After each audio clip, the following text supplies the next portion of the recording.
फलाना पार चिलाना पार, हमने ये कहा ये वन नेशन वन फलाना, वन नेशन वन टिमकाना, वन नेशन वन चिलाना। काहे को भैया, कहीं ऐसी स्थिति नहीं हो जाए कि वन नेशन वन ठेकेदार, वन नेशन वन कॉन्ट्रैक्टर। मैं नहीं जाना चाहता हूं, किसी ने कहा अब की बार फलाना पार चिलाना पार, हमने ये कहा। लेकिन मैंडेट दोनों के लिए एक बात कहता है। उधर मैंडेट कहता है कि मैं मेरा मुझको की सीमा होती है, आत्ममुग्धता की सीमा होती है, व्यक्ति केंद्रित विमर्श की सीमा होती है। लोकतंत्र में सामूहिकता बहाल होनी चाहिए। और हमारे लिए संदेश है कि आपने जो कुछ किया शायद इनफ नहीं था। अगर हम किताब संविधान के हाथ में ले रहे हैं तो इसके पन्ना दर पन्ना, सफा दर सफा, हरफ दर हरफ हमको जीना पड़ेगा, लोगों को भरोसा दिलाना पड़ेगा। लेकिन हाँ, इस मैंडेट की कुछ खूबसूरत चीजें बता रहा हूं। लोकतंत्र में सामूहिकता बहाल हुई। मैंने बीते 10 वर्ष से कान तरस गए थे एनडीए सुनने को। बीते 1 महीना में इतनी बार एनडीए सुना, दिल को बहुत सुकून हुआ। यकीन मानिए, विपक्ष में है, शत्रु नहीं है, लेकिन व्यक्ति केंद्रित विमर्श से यह मैंडेट आपको भी बाहर ले आया, वो बेहद आवश्यक था। दूसरी चीज कहूंगा, हल्के लाइटर टोन में, अचानक मुझे लग रहा है कि हमारे प्रिय रक्षा मंत्री जी की जबरदस्त वापसी हुई है। हर मोर्चे पे वो हैं। इससे बात करनी है तो रक्षा मंत्री जी, उससे बात करनी है तो रक्षा मंत्री जी। ये सुखद संकेत है, ये सुखद संकेत है इस लोकतंत्र के लिए। अब माननीय वाइस चेयरमैन साहब, मेरा ये कहना है कि नीट को लेकर के बहुत बात हुई, नहीं बोलूंगा। मैं अलहदा आदमी था जब एनटीए बन रहा था, उस समय वेंकैया नायडू जी थे वहां। मैंने 0 आवर में 3 बार कहा कि इस देश को इस तरह की व्यवस्था परेशान करेगी, ये बीमारी नहीं पालनी चाहिए। वन नेशन वन फलाना, वन नेशन वन टिमकाना, वन नेशन वन चिलाना। काहे को भैया, कहीं ऐसी स्थिति नहीं हो जाए कि वन नेशन वन ठेकेदार, वन नेशन वन कॉन्ट्रैक्टर। पूरी तरह हुआ नहीं है संजय भाई, होने की संभावना है। अब अभी मैं इसलिए कह रहा हूं कि लोग कहते हैं कि राजनीति मत करो इस पर। मैं पूछना चाहूं कि लोगों की पीड़ा परेशानी, 25-30 लाख युवाओं के सपने तहस नहस हो जाएं, आप विपक्ष से क्या उम्मीद करते हैं? आपकी ऑर्केस्ट्रा में शामिल होकर कहे साहब तेरे सुबह की जय, साहब तेरे शाम की जय। ना, विपक्ष को अपना काम करने दीजिए। अगर आपने ईमानदारी से एनटीए का मूल्यांकन किया होता, आपने क्लीन चिट पहले दिन ना दी होती हड़बड़ी में, आज ये नतीजे ना होते। एक वर्धा विश्वविद्यालय है, मैं आपके माध्यम से कहूं, हमारे माननीय हेल्थ मिनिस्टर और लीडर ऑफ द हाउस है यहाँ। सर, वर्धा यूनिवर्सिटी में बहुत बड़ा फर्जीवाड़ा चल रहा है, जांच करवाइएगा। आप पावरफुल लोग हैं, हमारे पास पावर नहीं है। हम आपसे आग्रह कर सकते हैं, यह आग्रह कर रहा हूं महात्मा गांधी के नाम पर। वो विश्वविद्यालय हो रहा था और गांधी जी के लिए जो चीज त्याज्य थी, वो सारी चीजें उस विश्वविद्यालय में हो रही हैं। परसों टिस में क्या हुआ, ये सब चीजें हमें चिंता देनी चाहिए। अरे, आज आप सत्ता में हैं, कल को हम सत्ता में होंगे, लेकिन अगर देश के सरोकार ही रुग्णावस्था में चले जाएंगे, बीमार पड़ जाएंगे, तो फिर क्या बात, फिर कौन सी राजनीति, फिर कौन सी समाज नीति? युवाओं के रोजगार पर मैं ज्यादा नहीं बोलना चाहता, बहुत लोग बोले हैं। बिहार से आ रहा हूं सर, पूरे चुनाव बिहार में था। बिहार में हमें भले सीट कम आई हो, लेकिन बिहार के युवा से किसी भी जाति का हो, पूछिए नौकरी, नौकरी मतलब तेजस्वी। हमने मयार बदला, वहां चिंतन बदल दी, धारा बदल दी। आपकी मर्जी है, कुछ भी कहिए, आप लोग तो जज भी हैं, इन्वेस्टिगेटिव एजेंसी है। मैं हाथ जोड़ के विनती करता हूं, जितनी गालियां मुझको देनी है अपने भाषण में दे लीजिएगा, खूब दीजिए गाली। आदी हो गए हम गाली सुनने के, फिर सुन लेंगे आपसे गाली, लेकिन कुछ बातें रखने दीजिए। NIOS DLED का मसला है, आप ही ने बनाया, आप ही ने उसको डिलेजिटिमाइज कर दिया। भटक रहे हैं हजारों बच्चे, शिक्षा प्रेरक का वही हाल है। तो मैं ये कहना चाहता हूं कि देश में बहुत बुरा हुआ चुनाव के दौर में। भैंस, मंगलसूत्र, मुजरा, टोटी तोड़ ले जाएगा, बिजली काट देगा। सर, परेशान हुए हम लोग। मैं चुनाव देख रहा था बैकरूम से, कंप्लेन कर रहा था इलेक्शन कमीशन को, जिसको दाद दी गई है अभिभाषण में।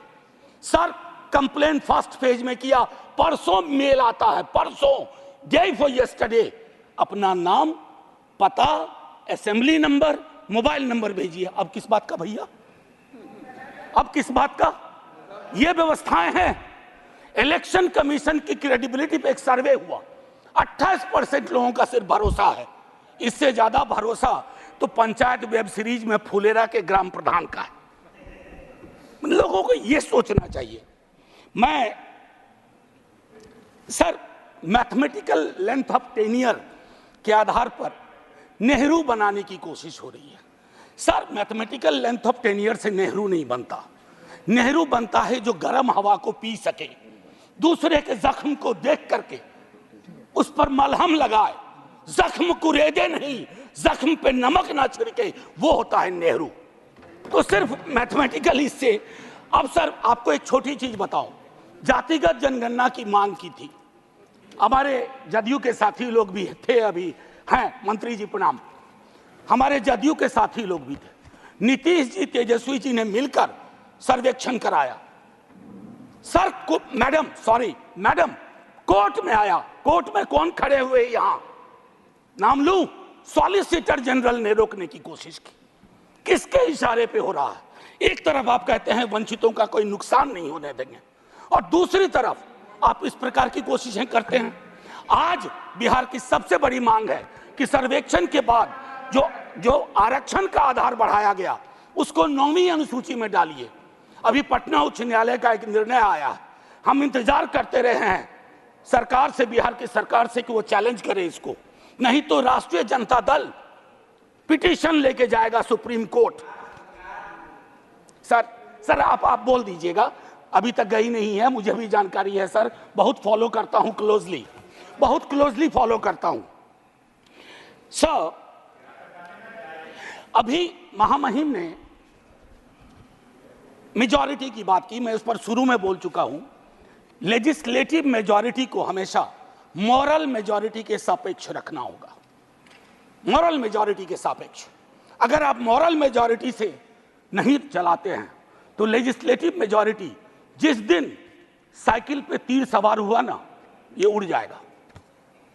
साइकिल चुनाव चिन्ह है टीडीपी का, और तीर हमारे रामनाथ भाई का, जनता दल यूनाइटेड का।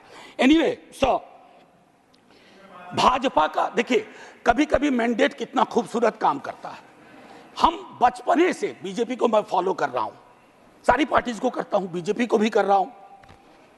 बीजेपी का संकल्प पत्र हुआ करता था, इस बार वो हो गया था मोदी जी की गारंटी। इस डेमोक्रेटाइजेशन का जो मैंडेट है, इससे आपको बहुत बड़ा फायदा है। व्यक्ति के समक्ष कोई भी दल समर्पित ना हो जाए, ये मैं समझता हूं उपलब्धि आप लोगों की भी है जी। आरजेडी गारंटी नहीं लिखती है व्यक्ति की।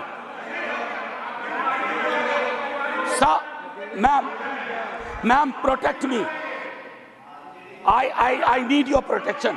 Ma'am chairperson, I have 15 minutes. आप Would you care to sit down, sir? आप जरा बीच में मत बोलिए, ये तरीका नहीं है sir, leader of the house ऐसे चलेगा? आप बीच में मत बोलिए प्लीज। मैम कभी किसी को टोका टोकी नहीं करता हूं, सच चुभने लगता है सर। मैं फिफ्थ पैरा दिखाना चाहता हूं, प्रेसिडेंट के एड्रेस का 5th पैरा। इसमें कहते हैं ग्रोथ स्टोरी, अच्छा लगता है सुन के। व्हाट काइंड ऑफ ग्रोथ, कैसी प्रगति, कैसा विकास? Joblessness, hopelessness, फेसलेसनेस। और आप चाहते हैं कि उस इकोनॉमिक प्रॉस्पेरिटी के पक्ष में हम ताली बजाएं। मैम मेरी ये किताब कॉन्स्टिट्यूशन संभवतः सबसे पहले मैंने ही दिखाना शुरू किया था, निर्मला जी नहीं है हमारी फाइनेंस मिनिस्टर। हर बजट के बाद में आर्टिकल 39 पढ़ता था। कॉन्सेंट्रेशन ऑफ वेल्थ, कोई ब्लूप्रिंट है कि आय की जो असमानता है इस देश को लील रही है, ताली बजा रहे हैं। 5 करोड़ पूंजीपति तरक्की कर रहे हैं, उसको देश की तरक्की मान रहे हैं। कभी उस युवा से पूछिए वो देश की तरक्की को कैसे देख रहा है, ऐसा जवाब देगा कि मुश्किल पड़ेगा हैंडल करना। मैम, पैरा 16 में बाबा साहब को सेलेक्टिवली कोट किया गया। ये सेलेक्टिव कोट बड़ा परेशानी का चीज है कि आप किसी को सेमीकोलन के बाद कोट कर दें, उसके पहले की बात छोड़ दें। ये इसको हम लोग की भाषा में, एकेडमिक्स में कहते हैं ऑलमोस्ट अकिन टू प्लेजरिज्म। वो किया गया। अब प्रधानमंत्री जी ने चुनाव के वक्त कहा कि एक ही जाति है, वह है गरीबी। सुनने में शायराना लगता है, खूबसूरत लगता है, फिल्मी लगता है, लेकिन ऐसा क्यों है कि जातिगत हिरार्की में नीचे जाते हैं तो गरीबी बढ़ती है, ऊपर जाते हैं तो गरीबी घटती जाती है। अब मैं समझता हूं कि ये NFS, नॉन फाउंड सूटेबल, ये चिंता का विषय है सबको। अभी अनुप्रिया पटेल जी को चिट्ठी लिखनी पड़ी है। मैं बताऊं, ये एक मानसिक रोग है जो नॉन फाउंड सूटेबल करता है विश्वविद्यालयों में। इस मानसिक रोग से डील नहीं किया ना तो हमारी कथनी और करनी में मीलों का फासला होगा। कहा गया पहले की कुछ सरकार अनस्टेबल थी, लेकिन अगर आप प्रो पीपल लेजिस्लेशन का विश्लेषण करें तो सबसे ज्यादा खूबसूरत क्षण सो कॉल्ड कोalition गवर्नमेंट में आई है। और मुझे उम्मीद है कि आपकी इस कोalition गवर्नमेंट को भी उस प्रेशर को समझते हुए प्रो पीपल लेजिस्लेशन पे काम करना पड़ेगा। टू बिगिन विथ, अग्निवीर को सेना में भर्ती को पुरानी तरीके पर लाइए ताकि युवाओं के साथ न्याय हो पाए। मैम, वो मैं बोल चुका हूं। भारतीय न्याय संहिता आज से लागू हो गई, लेकिन हमें याद रखना चाहिए 150 सांसदों के निलंबन के साथ यह पास हुआ है।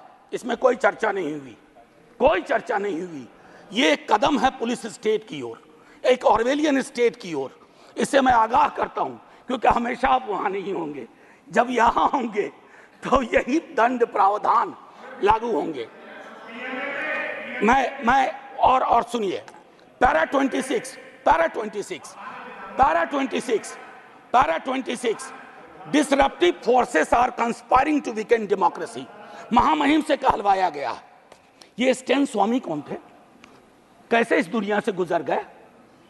क्यों आज भी उमर खालिद, मीरान हैदर, खालिद सैफी जैसे जवान जो सरकार की आलोचना को देश की आलोचना बना दिया गया। और मैं 2 किताब, अगर ये किताबें मेरे पास आती हैं तो नड्डा जी के कार्यालय में भी पहुंचना चाहिए। The incarcerations by Alpa Shah और ये challenging caste by Ajaz Ashraf. ये दास्तान है democracy, how it is being muzzled. Anyway, ma'am, मैं ज्यादा वक्त लेते हुए नहीं कहूंगा। इमरजेंसी पे बात हुई, मैम वाइस चेयरपर्सन, इमरजेंसी पे बात हुई। सचमुच बहुत बुरा अध्याय था, लेकिन मुझको लगता है कि इंदिरा जी के एडवाइजर बहुत स्मार्ट नहीं थे।